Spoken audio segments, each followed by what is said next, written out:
Hey guys, thanks for tuning in on what's a bit of a bleak and dull overcast day here. Thought it was about time I did a bit of an update video. Haven't done much, haven't put anything up for the last couple of months, so things have been really busy with work and whatnot, and things that are going on in life and the family. But yeah, a little bit of progress has been made with the Barfoot Atom, and I've got another couple of little projects that I want to show you. So I'll take you off the tripod in a minute and we'll have a little look around the shed here and I'll show you what's been going on. And just not an episode or another segment to the Barfoot Atom Grandad Mack project, but just another little update of things that are going on around here. So let's show you what's going on, eh? Okay, so we'll start off with some Barfoot Atom stuff. I started cleaning the chassis or the frame down here. I've got one side here wire brushed off. Just been working away at this, getting it ready for paint and whatnot. She's a little bit heavy to move around with one hand. So I am making progress there. Handlebars, done a little bit with that. I think we got this stripped off last time, started wire brushing that up and getting it cleaned up, and the little toolbox is still here. As I said, with work being so busy at the moment, I haven't had a lot of time. So I did get these painted up, which is the gearbox, sorry, not the gearbox, the chain drive cover. That's the little clutch fork, and I've also got the first two wheels. I got them stripped down last time. I've now got them all primed up, ready to fit the tyres. Sitting down here in this nice cardboard box, thank you very much Uncle Clive, is 4 tyres. So these are the replacement tyres, brand new, nice chunky tread, good looking little tyres, and they'll fit up onto these rims. Down in the box here we've also got the tubes as well. So I'm going to be doing 2 of these to start with for the unit, and the other 2 I've still got the other rims as well. Now the tyres, if I grab from under here, this is one that we cut off. There is a slight size difference. They are slightly, I don't know if you can see that very well, they are slightly larger, but maybe once they puff out, these are squashed down quite a bit, and once the new ones stretch out a little bit sideways, they may come down in size. I'm not sure if they'll flatten out a little bit. But anyway, apart from that, that's basically as far as I've gotten with Grandad Mack at the moment. The other little things that I've got to work on, I picked up these. So what I've got here, I've got the side cover off this one at the moment. Little stationary engines that came off different Howard machines in the past. So this little engine is a Wisconsin, and the pull start wheel that's on it is a Howard. So that tells me that this was probably from a Howard machine, and the only Howard machine I've found that has this Wisconsin motor is a Howard hauler. It's a little 3-wheeled buggy type thing for moving stuff around. Yeah, there's not too many of them that I think still exist. There are heaps of photos of them around and stuff, but yeah, it's a little 3-wheeled type trolley thing, so throw a couple of photos of that in. Now the other motor that I've got here sitting in my trolley is an actual Howard L series. Now this came off a cultivator machine. I think they were a what were they, a Howard Terrier or a Howard Foxy. This engine was on a complete machine. Unfortunately I couldn't convince the owner to part with the whole machine. The motor isn't running, or wasn't running, and all he wanted to do was take the engine off it and replace it with a modern engine and keep the rest of the machine. Yeah, hated taking it off to split the whole thing up, but all he was going to do was take this motor off and send it to the scrapyard. So at least I can resurrect this little motor, try and get it going. This one apparently has carburetor issues, so we've got the carb down here that came with it.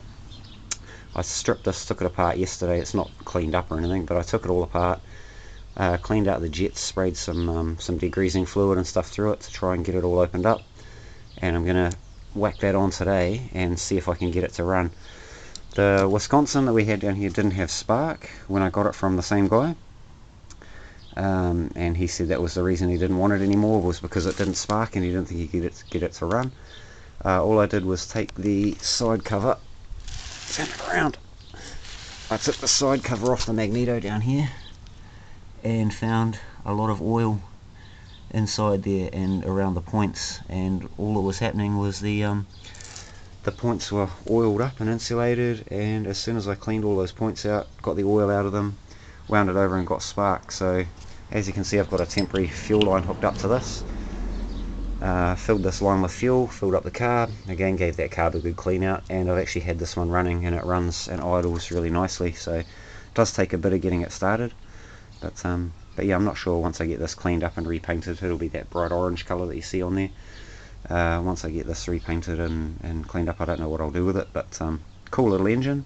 Wisconsin engines, don't see too many of them around. They were, you know, mass produced and everything, but every time I mention a Wisconsin engine, people don't really know what I'm talking about. So there we go. Sure, probably not much else to say really. This is just an update, like I said, because I haven't put anything up here on YouTube for a while, and unfortunately it could be a little while before I do any more as well. Work is just so full on at the moment, so I will keep going, and if I do little bits and pieces on my days off, I'll add those updates together and put something decent together at some stage. So that's it from me for now. Just wanted to let everyone know where I'm at and why it's been a delay, and yeah, we'll get on with it. Oh, these are the oil baths as well, oil bath filters that's for the Wisconsin, and the Howard ones down in there somewhere. So yep, alright, back into it for the day, and maybe I'll add a little bit in. Maybe if I get these things running I might sort of throw a bit of that in as well. Cool, see ya.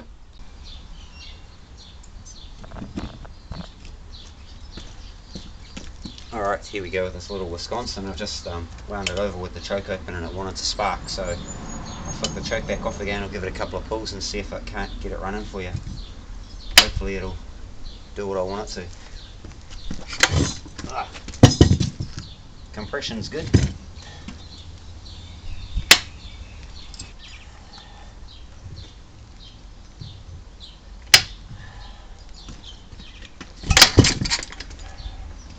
Maybe it doesn't want to play the game this morning.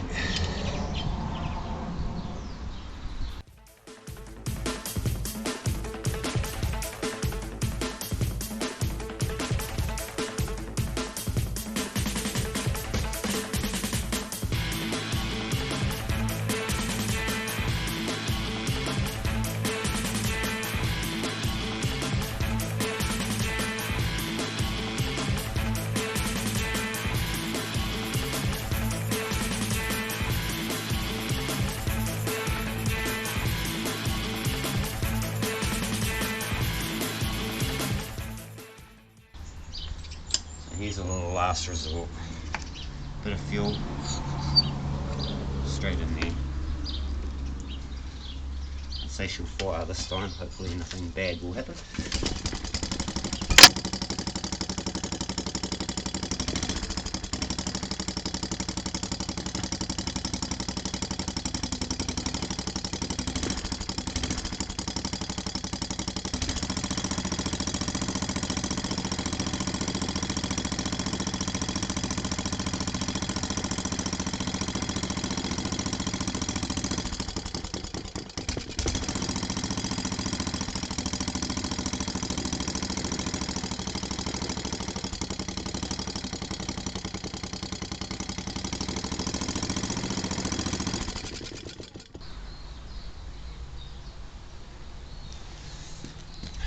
Okay, been having a little bit of a play with this one. This is the Howard, Wisconsin's just sitting over there. Swapped my temporary fuel line, obviously no fuel tanks, so swapped the temporary fuel line off the Wisconsin over here onto the Howard. Got this carburetor mounted back on. I know the little square head bolts, the only thing I had laying around. I'm just playing with this at this stage. So I've stripped a little piece off the end of this wire. This is the kill wire. And I've actually had this running just a few minutes ago, so I'll wrap the cord around it. Again, takes a little bit of playing with to get it going. Might take a few pulls, but we'll see what happens. Hopefully it'll be a little bit better than the last one. Took ages. Alright, here we go. got that. That's wide open at the moment. I may need to choke it again to drag the fuel in, I'm not sure. Try this anyway. Yeah, I'll choke it just to see what happens. I don't think it'll start on choke, but the choke will be enough to drag some extra fuel into the pot to get it firing. Got to be careful where I hold it, it gets hot. So got a bit of a fire out of that, we'll go back to half choke.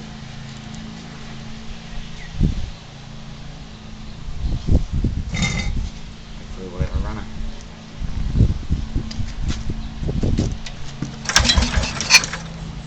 Not quite.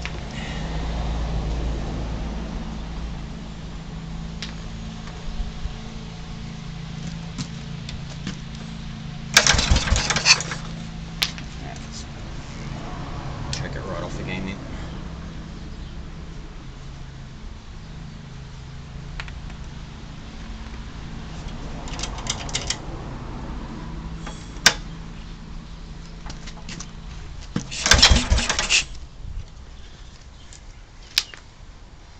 can see it spitting back out, so it's definitely sucking the fuel up from the carb with the air going into the pot.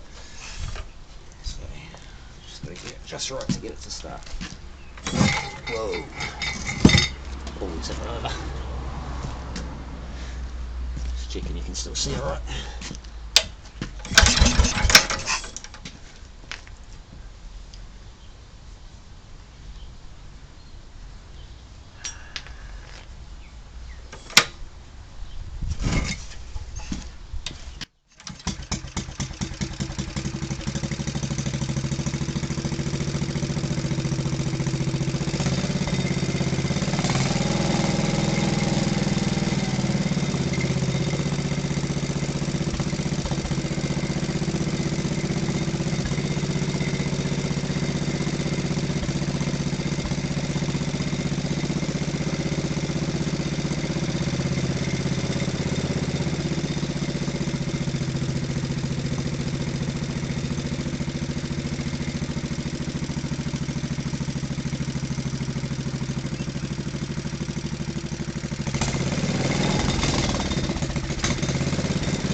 There you go, not a bad result for a couple of days. That's just had a really quick carb clean. I haven't, been too thorough with it. So there's probably still a little bit of gum in the jets. That's why it didn't really want to come right up onto high revs when I pushed the throttle open. But this is the spring that was attached across onto the other side of the machine to hold the governor. So, spring tension and things like that could have a bit to do with it. I don't know. And fiddling around with the jets. I know the O-rings are gone. It's dribbling a little bit out of the bottom there from where the needle goes in. So anyway, that's yeah, two little running engines. Sorry, it's not much of an update on Grandad Mack. I've got another day off tomorrow. I might do a bit more work, try and film something then. But that's going to go into the next video because I've kind of only got tonight to edit this one up and put it out there for you to have a look at what I've been doing. So, alright, until next time, see you later.